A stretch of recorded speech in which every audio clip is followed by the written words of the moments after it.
Iran మా దగ్గర దాకా రాలేదు అని అనుకోవడానికి లేదు. అమెరికాకైనా రేపో మాపో థ్రెట్ ఉంటది. ఇంతవరకు ధైర్యం చేయట్లేదు. అంతే, తెగించిన రోజున ఏమవుతుందో తేలుతుంది. ఇంతవరకు అమెరికా మీదకి ఒక్క మిస్సైల్ కూడా పోలా. ఒక్కసారి అమెరికా మీదకు 100, 1000 మిస్సైళ్ళు వదిలిపెట్టిందంటే అప్పుడు అమెరికాలో ఏ ఏ పట్టణాలు పేలుతాయో చూస్తే అప్పుడు ఇరాన్ ఉంటుందో అమెరికా ఉంటుందో తేల్చుకోవాల్సినటువంటి అంశం ఉంటుంది. ఆ భయంతోనే ఆగుతున్నారు. ఎందుకంటే అది దున్నపోతు అమెరికా అనేది. ఆ దున్నపోతు మీద వర్షం అది, కాబట్టి ఎందుకులే అన్నటువంటి కోణం. ప్లస్ అప్పుడు రెచ్చిపోయి ఏమైనా చేస్తుంది, ఆంబోతులాగా మారిపోతుంది అన్న భయంతోనే ఆగుతున్నది ఇరాన్. కాకపోతే ఒక సంకేతం అయితే ఇచ్చింది.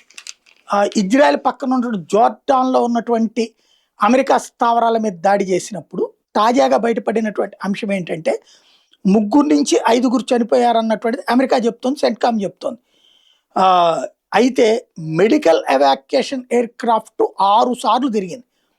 అంటే దాదాపుగా ఒక్కో ట్రిప్కి 5 నుంచి 8 మందిని తీసుకెళ్ళచ్చు. అంటే దాదాపుగా 30-40 మంది దాకా అందులో గాయపడ్డారు, తీవ్రంగా ప్రాణాపాయ పరిస్థితిలో ఉన్నారని అనుమానిస్తున్నది ఇరాన్.